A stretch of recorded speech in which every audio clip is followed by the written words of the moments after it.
Delhi Capitals અને Rajasthan Royals વચ્ચે રમાયેલી મેચનો નિર્ણય સુપર ઓવર દ્વારા આવ્યો હતો, જેમાં દિલ્હીએ જીત મેળવી હતી. વર્તમાન સિઝનમાં પ્રથમવાર સુપર ઓવર દ્વારા કોઈ મેચનો નિર્ણય આવ્યો હતો. આઈપીએલની 33મી મેચમાં આજે બે મજબૂત ટીમો ટકરાશે. મુંબઈ ઇન્ડિયન્સ અને સનરાઇઝર્સ હૈદરાબાદ વચ્ચે મેચ રમાશે. ગત મેચમાં હૈદરાબાદે અભિષેક શર્માની શાનદાર સદીના સહારે મોટા લક્ષ્યાંકને પણ પાર કર્યો હતો. હૈદરાબાદ 9મા અને મુંબઈ 7મા સ્થાને હોવાથી બંને ટીમો માટે આજની મેચ મહત્વની છે. કેન્દ્ર સરકારના વકફ સુધારા કાયદા વિરુદ્ધ સુપ્રીમ કોર્ટમાં ગઈકાલે 2 કલાક સુધી સુનાવણી ચાલી. કાયદા વિરુદ્ધ 100થી વધુ અરજીઓ દાખલ કરવામાં આવી છે. કોર્ટે આ મામલે કેન્દ્ર પાસેથી જવાબ માંગ્યો છે, પરંતુ કાયદાના અમલ પર રોક લગાવી નથી. દેશભરમાં થઈ રહેલી હિંસા પર પણ સુપ્રીમે ચિંતા વ્યક્ત કરી હતી.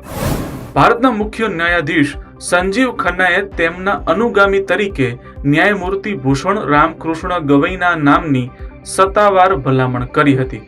તેમનું નામ કાયદા મંત્રાલયને મંજૂરી માટે મોકલવામાં આવ્યું હતું. આ સાથે જસ્ટિસ ગવઈ 52માં ચીફ જસ્ટિસ બનવાના છે. વર્તમાન સીજેઆઈ સંજીવ ખન્નાનો કાર્યકાળ 13 મેના રોજ સમાપ્ત થઈ રહ્યો છે.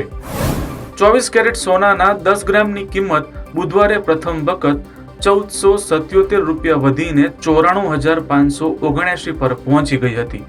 આ વર્ષે 1 જાન્યુઆરીથી 24 કેરેટ સોનાના 10 ગ્રામની કિંમતમાં ₹18,417નો વધારો થયો છે. બુધવારે 1 કિલો ચાંદીની કિંમત ₹373 વધીને ₹96,575 પ્રતિ કિલો થઈ હતી.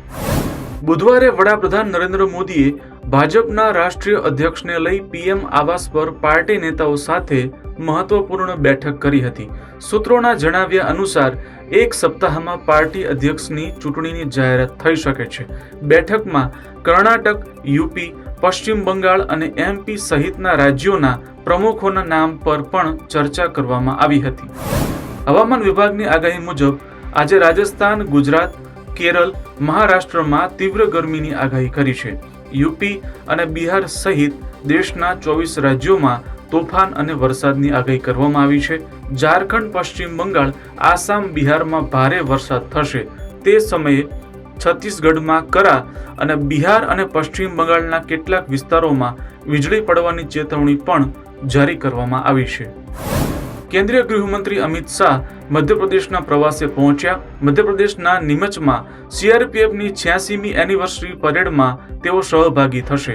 સીઆરપીએફ દિવસ દર વર્ષે 19 માર્ચના રોજ ઉજવવામાં આવે છે, કારણ કે આ દિવસે 1950માં તત્કાલીન ગૃહપ્રધાન સરદાર વલ્લભભાઈ પટેલ દ્વારા દળને ધ્વજ અર્પણ કરવામાં આવ્યો હતો. American vice president JD Vance તેમની પત્ની ઉષા વેન્સ સાથે 21 થી 24 એપ્રિલ દરમિયાન ભારતની મુલાકાતે હશે. વિદેશ મંત્રાલયના જણાવ્યા અનુસાર વેન્સ 21 એપ્રિલે પીએમ મોદીને મળશે. તેઓ તેમના પ્રવાસ દરમિયાન આગ્રા અને જયપુરની પણ મુલાકાત લેશે.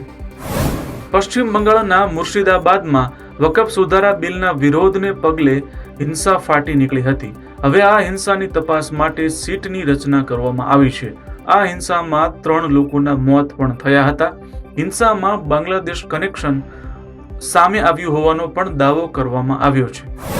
ગ્લોબલ ફાયર પાવર રિપોર્ટ 2025 અંતર્ગત લશ્કરી દ્રષ્ટિકોણથી વિશ્વમાં સૌથી પ્રભાવશાળી ગણાતા દેશોની યાદી બહાર પાડવામાં આવી છે. આ યાદીમાં ભારતને 4થું સ્થાન મળ્યું છે.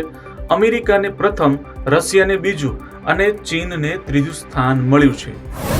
ગુજરાતમાં હવામાન વિભાગે આજે પણ હીટવેવની આગાહી કરી છે. આજે કચ્છ અને બનાસકાંઠા જિલ્લામાં યલો એલર્ટ સાથે હીટવેવની ચેતવણી અપાઈ છે. ડીસા, રાજકોટ, ભુજમાં 43 ડિગ્રી તો અમદાવાદમાં 42 ડિગ્રી તાપમાન રહેવાની શક્યતા છે. બુધવારે રાજ્યના 8 શહેરોમાં તાપમાનનો પારો 40 ડિગ્રીને પાર પહોંચ્યો હતો. ગઈકાલે મળેલી કેબિનેટ બેઠકમાં રાજ્યના સરકારી કર્મચારીઓના મોંઘવારી ભથ્થામાં વધારો કરવાનો નિર્ણય લેવાયો છે. જે કર્મચારી 7મા પગાર પંચનો લાભ મેળવતા હતા તેમના મોંઘવારી ભથ્થામાં 2%, જ્યારે જે કર્મચારીઓ 6ઠ્ઠા પગાર પંચનો લાભ મેળવતા હતા તેમના મોંઘવારી ભથ્થામાં 6% વધારો કરવામાં આવ્યો છે. બેન્કિંગ રેગ્યુલેશન એક્ટ હેઠળ કેટલાક મહત્વપૂર્ણ નિયમોનું પાલન કરવામાં પણ નિષ્ફળ રહેતા રિઝર્વ બેંક ઓફ ઇન્ડિયાએ અમદાવાદની કલર મર્ચન્ટ્સ કોઓપરેટિવ બેંકનું લાયસન્સ રદ કર્યું હતું. આરબીઆઈએ જણાવ્યું કે બેંક પાસે ન તો પૂરતી મૂડી હતી અને ન તો તેમની પાસે કમાણીની કોઈ સંભાવના હતી. મોબાઈલનો વધુ પડતો ઉપયોગ કરવાની માતા પિતાએ ના પાડતા વડોદરામાં 14 વર્ષના સગીરે આત્મહત્યા કરી લીધી હતી. માંજલપુરમાં રહેતા મનીષગીરી ચિંતામણીએ ઘરે ગળે ફાંસો ખાઈ આત્મહત્યા કરી હતી. મૃતક 9મા ધોરણમાં અભ્યાસ કરતો હોવાનું સામે આવ્યું છે.